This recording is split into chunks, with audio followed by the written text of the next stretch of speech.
በአዲስ አበባ ከተማ የተሻለ እምርታ ያስመዘገቡ ከሚገኙ ዘርፎች መካከል የከተማ ግብርና ይጠቀሳል። በዘርፉ የሚሰራው ስራ አሁንም ተጠናክሮ የቀጠለ ሲሆን በለሚ ኩራ ክፍለ ከተማ አርሶ አደርና ከተማ ግብርና ጽሕፈት ቤት 4ኛ ዓመት 3ኛ ዙር የሌማት ትሩፋት ንቅናቄ መርሃ ግብር ተካሂዷል። በዚሁ ወቅት መልእክት ያስተላለፉት በብልጽግና ፓርቲ የአዲስ አበባ ከተማ ቅርንጫፍ ጽሕፈት ቤት ኃላፊ አቶ ሞገስ ባልቻ ኢትዮጵያውያን በድህነትና ኋላ ቀርነት ላይ በመዝመት የኢኮኖሚ ሉዓላዊነትን ማረጋገጥ እንደሚገባ ገልጸዋል።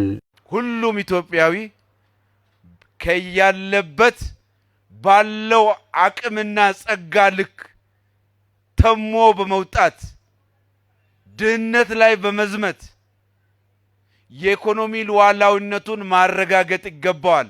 ኃላፊው አክለውም የሌማት ትሩፋት የሥራ ባህልን በመቀየርና የኑሮ ውድነትን በማረጋገጥ ከፍተኛ ውጤት አስመዝግቧል ብለዋል።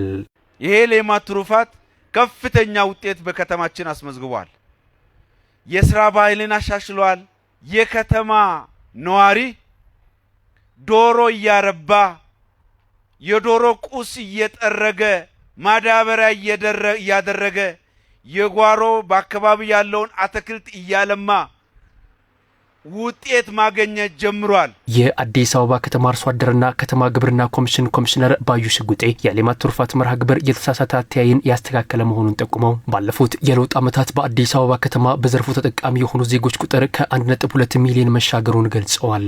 ከተማ ላይ ግብርና አይቻልም የሚለውን አመለካከት ሰብሮ በአሁኑ ሰዓት አዲስ አበባ ላይ ከ1.2 ሚሊዮን በላይ የግብርና ተጠቃሚ ቤተሰቦችን አፍርተናል። የለሚ ኩራ ክፍለ ከተማ ዋና ስራ አስፈጻሚ አቶ አድማሱ ደቻሳ በሌማት ትሩፋት የተሰሩ ስራዎች የከተማዋን የምግብ ዋስትና መደገፍ መቻሉን ገልጸው በክፍለ ከተማ ደረጃ ከ114000 በላይ ዜጎችን በዘርፉ ተሳታፊ ማድረግ መቻሉን አብራርተዋል።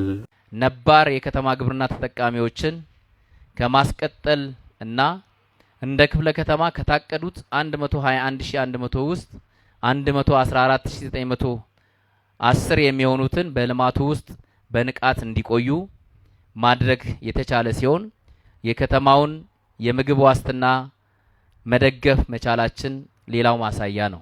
አዳዲስ የከተማ ግብርና ተጠቃሚዎች በበኩላቸው በተደረገላቸው ነገር የተሰማቸውን ደስታ ገልጸው በቀጣይ የተሻለ ውጤት ለማስመዝገብ እንደሚሰሩ ተናግረዋል።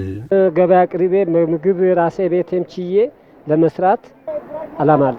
ዶሮ እርባታ ሰርተን ራሳችንን መንግስታችንን ጎንኖን እንሰራለን ብለን በዘመናዊ ሁኔታ የወረዳው ግብርና ይሄንን ዶሮ በመስጠቱ ለኛ እያመሰገን በልዩ ሁኔታ ነው አሁን እየሰራ ነው የምንሰራው። ወደ ዘርፉ የተቀላቀሉ አዳዲስ የከተማ ግብርና ተሳታፊዎች በስራቸው ተጨባጭ ውጤት በማስመዝገብ ከተማ አስተዳደሩ የጀመረውን ስራ መደገፍ እንደሚገባቸው ተመላክቷል።